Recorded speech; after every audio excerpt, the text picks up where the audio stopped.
Hello, friends. This is Dave Hurwitz, executive editor at ClassicsToday.com, here with another one of Dave's Faves. And this disc contains three of the most remarkable, enjoyable, amazingly fantastic 20th century concerti I have ever heard, or concertos.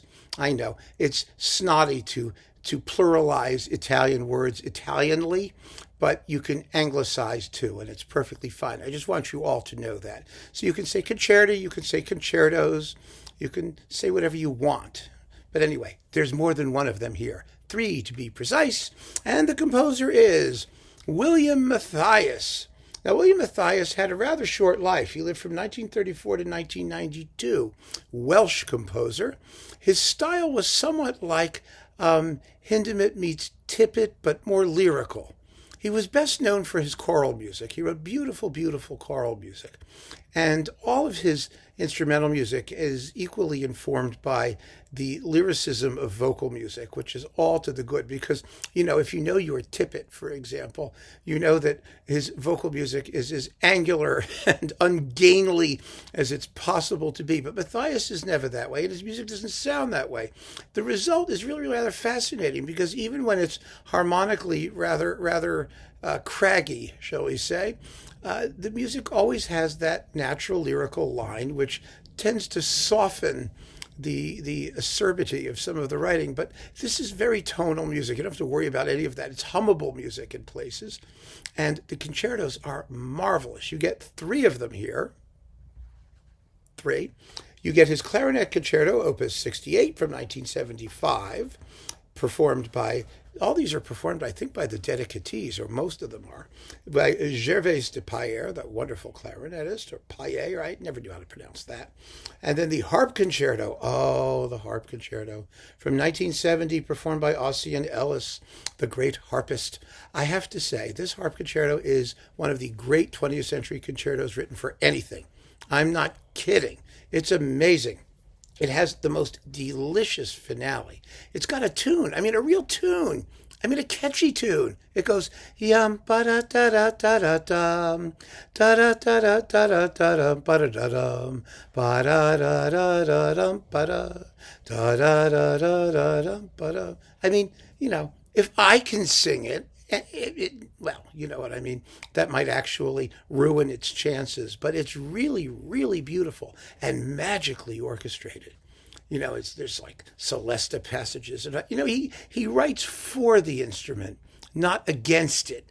That's the key. He really sets it off in a way that makes it as magical as it possibly can sound. It's just a delightful, fabulous work.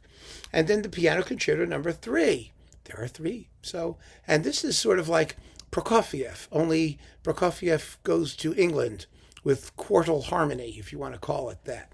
Because, Matthias's harmony was like Hindemith's and Tippett's. It was, when he was tonal, that is, it was based on fourths instead of thirds. That is, a different interval instead of the normal major triad that has informed Western music since, well, after the Renaissance and until, still does for the most part. But it gives the music a wonderful, characteristic sound. It really does.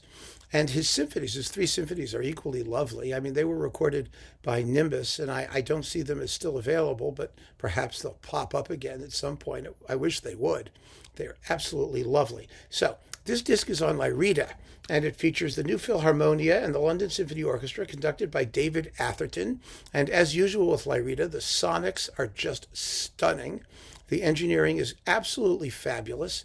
And some of these, the Harp Concerto was recorded, has been recorded again. There's a recording of it on Koch. There was one of them anyway, which was still around. And I'm so happy this is here and this is back. For a while, remember, Lyrita was unavailable, and a lot of these things went out of print, and I had them on LP and on compact disc, and then they all disappeared, and now Nimbus is taken over the pressings of this catalog, thank God, and it's around, and you really, really need to hear this, especially the Harp Concerto, and then the Third Piano Concerto, and then the Clarinet Concerto. That's the order I take them in. The Clarinet Concerto is perhaps the most thorny of the 3. If you're sensitive to like the dissonance quotient, but they're all incredibly characteristic of Matthias and of his music. He's a wonderful composer to get to know. His choral music is tremendous, and I just think this is one of those discs that really, really belongs in any serious collection of 20th century music. And oh, that harp concerto. I can't even tell you how fabulous the harp concerto is. You have to go listen to it yourself. And believe me, you'll agree. I'm really sure. I just adore this piece. So keep on listening, friends. Take care.